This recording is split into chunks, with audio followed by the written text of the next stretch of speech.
जंगल में 4 दिनों से मूसलाधार बारिश हो रही थी। रानी चिड़िया अपने पति मानो और बच्चों के साथ अपने घर से बारिश का नज़ारा देखते हुए मानो से कहती है, मानो जी, 4 दिनों से बारिश लगातार हो रही है, रुकने का नाम ही नहीं ले रही है। हाँ रानी, बारिश तो रुकने का नाम ही नहीं ले रही है। अगर ऐसी ही बारिश होती रही तो हम कैसे दाना ला पाएंगे? हाँ मानो जी, घर में तो अब थोड़ा ही दाना बचा है। तभी तोता वहाँ उड़ते हुए आता है और कहता है, मानो रानी, टिंकू खरगोश उसके बिल में फंस गया है। अरे लेकिन तोते, वो उसके ही घर में कैसे फंस सकता है? बारिश की वजह से नदी का पानी बहुत बढ़ गया है और टिंकू के बिल का रास्ता बंद हो गया है और वो बाहर नहीं आ पा रहा है। अगर टिंकू बाहर नहीं आ पाएगा तब तो उसकी जान को खतरा है।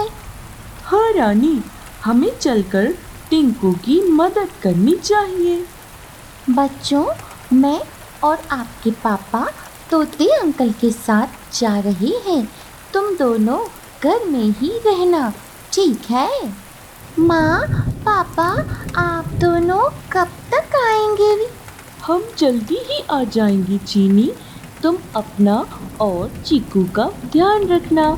चीकू आपसे छोटा है ना? हाँ पापा, मैं चीकू का पूरा ध्यान रखूंगी। फिर वो तीनों टिंकू के बिल के बाहर पहुंचते हैं। पानी तो बहुत ज़्यादा है, हम ऐसे में टिंकू को कैसे बाहर निकालेंगे? हम सब बड़े बड़े पत्थर लाकर बिल के बाहर डाल देते हैं, जिससे पानी की धारा दूसरी ओर मुड़ जाएगी। तुम्हारा विचार बिल्कुल सही है मानो। ऐसे हम टिंकू को आसानी से बाहर निकाल लेंगे। फिर वो तीनों पत्थर लाकर पटकना शुरू करते हैं और धीरे धीरे पानी की धारा दूसरी ओर मुड़ जाती है और टिंकू खरगोश बिल से बाहर आ जाता है। तुम सबका बहुत बहुत धन्यवाद। अगर तुम तीनों समय पर ना आते तो आज मैं यहाँ ना होता। अरे टिंकू, जब दोस्त ही एक दूसरे की मदद ना करेंगे तो बताओ फिर दोस्त किस काम के? हाँ टिंकू, तुम्हें धन्यवाद कहने की ज़रूरत बिल्कुल नहीं है। अगर हम पर ऐसी मुसीबत आई होती तो तुम भी यही करते ना टिंकू? सही कहा मानो, मैं भी यही करता। तभी एक धीमी सी आवाज़ आती है, बचाओ बचाओ, कोई मेरी मदद करो। ये आवाज़ किसकी है? आवाज़ दूर से आ रही है तो समझ नहीं आ रहा है कि किसकी आवाज़ है। हमें आवाज़ की दिशा में चलकर देखना चाहिए। फिर वो सभी आवाज़ की दिशा में जाते हैं। वह आवाज़ मिन्नी गिलहरी की थी। क्या हुआ मिन्नी, तुम इतनी घबराई हुई क्यों हो?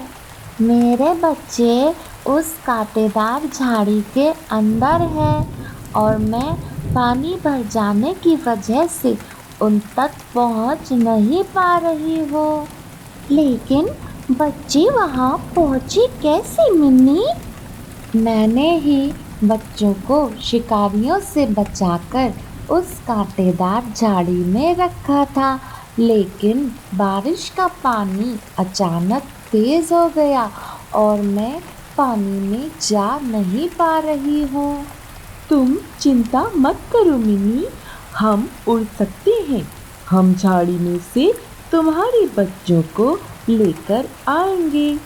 तोता और मानो जाते हैं और दोनों बच्चों को कांटेदार झाड़ी में से निकालकर ले आते हैं। लो मिन्नी, हम तुम्हारे बच्चों को सुरक्षित ले आए हैं। मेरे बच्चों, तुम दोनों ठीक तो हो ना? हाँ माँ, हम ठीक हैं, लेकिन हम बहुत डर गए थे। अब तुम दोनों मेरे साथ हो, अब तुम्हें डरने की ज़रूरत नहीं है। लेकिन माँ, हमारा घर तो बारिश की वजह से टूट चुका है, अब हम कहाँ रहेंगे? हम मिलकर कुछ ना कुछ व्यवस्था कर ही लेंगे। तुम दोनों सही सलामत हो, इससे बड़ी बात और कुछ हो ही नहीं सकती है। तुम लोग इतनी चिंता क्यों करते हो? हमारा घोंसला है ना, तुम लोग बारिश रुकने तक वहाँ रह सकते हो। तभी वहाँ पर गुनगुन कबूतरी आती है और कहती है, हिरन का बच्चा बाढ़ के पानी के बीचों बीच फंस गया है और बाढ़ का पानी बढ़ता ही जा रहा है। कहाँ है वो हिरन का बच्चा? हमें उस जगह ले चलो गुनगुन।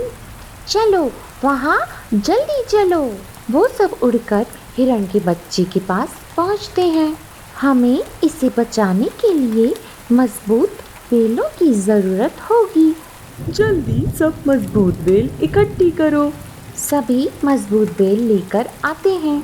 मैं हिरन के बच्चे के पास जाकर ये बेल हिरन के पेट पर बांध देती हूँ और फिर हम सब मिलकर उसे खींच लेंगे।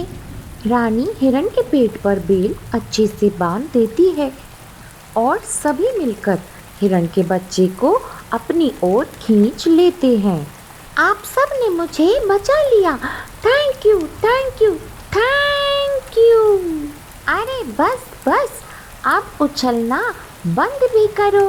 तोते बच्चे ऐसे ही होते हैं, उछल कूद करना उनकी आदत होती है।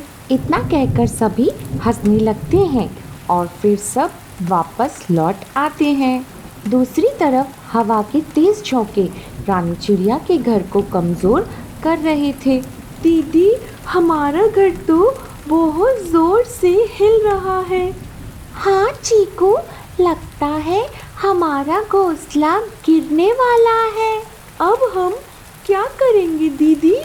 हमें घोंसले से बाहर चलना होगा चीकू, चलो जल्दी चलो। चीनी और चीकू घोंसला खाली कर देते हैं और घोंसला बाढ़ के पानी के साथ बह जाता है। चीनी, चीकू, तुम दोनों यहाँ बैठे हो, हमारा घोंसला कहाँ गया? पापा, हमारा घोंसला बह गया है। हे भगवान, ये कैसी मुसीबत आन पड़ी है। लेकिन तुम दोनों ठीक हो मेरे बच्चों, घोंसले का क्या है, हम फिर से बना लेंगे। तभी बारिश को चीरता हुआ एक इंद्रधनुष दिखाई देता है और इंद्रधनुष के बीचों बीच एक सुनहरा रास्ता दिखाई देता है।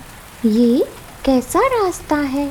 हमें इस रास्ते पर चलकर देखना चाहिए। वैसे भी यहाँ पानी ही पानी है। मिन्नी बिल्कुल ठीक कह रही है, हमें चलकर देखना चाहिए। तो फिर चलो सभी चलते हैं। इंद्रधनुष के सुनहरे रास्ते के उस पार एक अद्भुत और बहुत ही सुंदर नज़ारा था।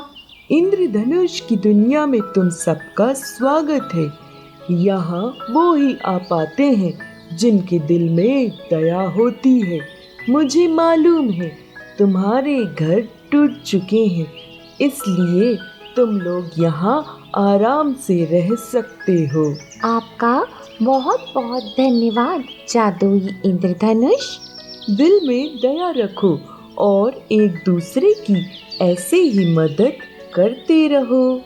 फिर वो सभी वहाँ पर सुख से रहने लगे। दोस्तों, अगर कहानी पसंद आई हो तो वीडियो को लाइक और अपने दोस्तों के साथ शेयर करें और हाँ, चैनल को सब्सक्राइब करना ना भूलें। धन्यवाद, मिलते हैं अगली कहानी में।